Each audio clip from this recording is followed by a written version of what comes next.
This cake is totally sugar-free, nut-free, and keto, and it only has 4 ingredients. Keep watching and I'm going to show you how to make it.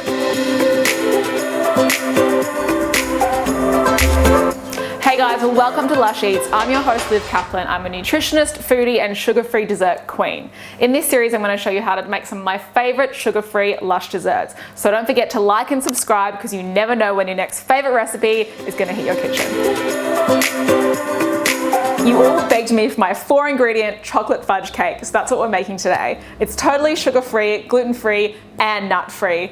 I know, comment below with oh my god if you don't believe me, but let's get into what the 4 ingredients are. 4 ingredients are dark chocolate, coconut oil, eggs, and erythritol. Now erythritol is a type of sweetener that doesn't spike your blood sugar, and that's what makes this recipe totally keto friendly. It's not artificial like the stuff in Diet Coke. It's actually found in lots of different fruits and vegetables, and the stuff that you'll find in the health food store looks like this, kind of like, I mean, it basically looks like white sugar, and it's made from the fermentation of corn. So that's where it comes from. If you don't want to use erythritol, you can use coconut sugar as well. It works beautifully in this recipe, but it won't be totally keto friendly. So what we're going to do is melt the chocolate and the coconut oil together, let that cool, and it needs to be cool to room temperature. It's really important. I'll tell you about that later.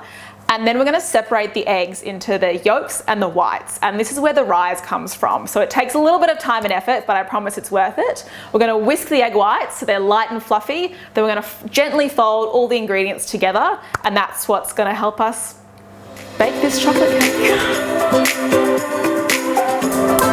All right, so into a bowl, sitting over a pot of gently simmering water, goes in the chocolate and the coconut oil.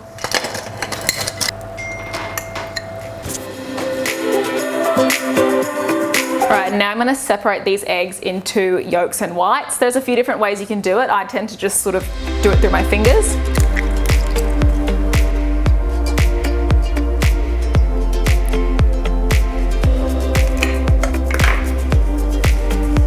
Alright, so that's whites and yolks separated. Now I'm going to get going and whisk those egg whites to make them light and fluffy. The way easier thing to do is to do it in a stand mixer, but I'm feeling pretty cool today, so I'm going to do it by hand. So I'll see you in a few hours.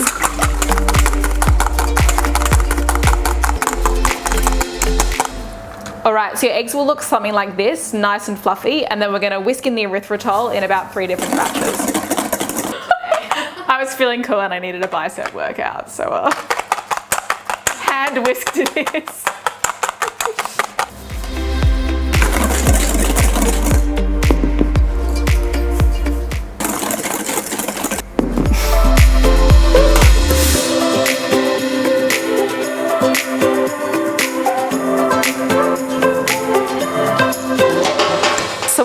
We've got our egg yolks, which are being mixed together, our egg whites with the erythritol mixed in, and we've got our coconut oil and chocolate mixture, which has now been cooled to room temperature.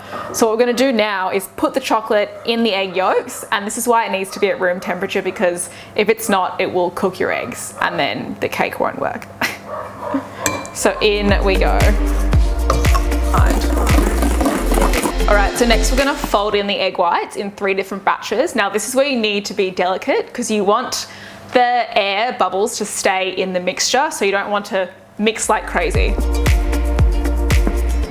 So there you can see how simple this recipe is. I know it takes a little bit of effort, but that's what baking's about. You got to put love. That's the 5th ingredient, is love. Okay, that was lame, but it's fine. I'm lame, don't worry.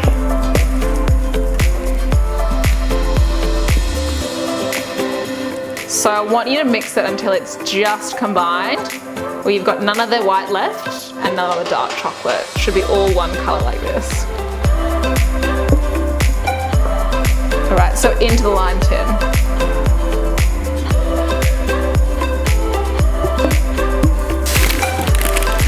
So that's going to go straight into the oven for about 45 minutes. Now what's going to happen, it's going to puff up really tall, and then when you take it out, it'll sink down, and that's what gives it its beautiful fudgy texture. So don't be afraid, that's what's meant to happen. And try to avoid opening and closing the oven because it's just going to let the heat escape.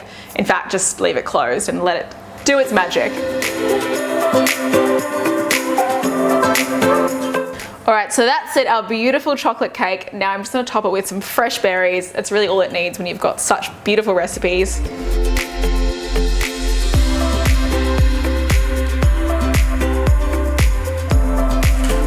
Thanks for watching, guys. That's my 4-ingredient choc fudge cake. Can't go wrong. Tag me on Insta if you make it, and tune in next time. Thanks for watching, guys. Head here to get the full recipe. Check out our other videos, and don't forget to like and subscribe to the channel because you never know when your next life-changing recipe is going to hit your kitchen.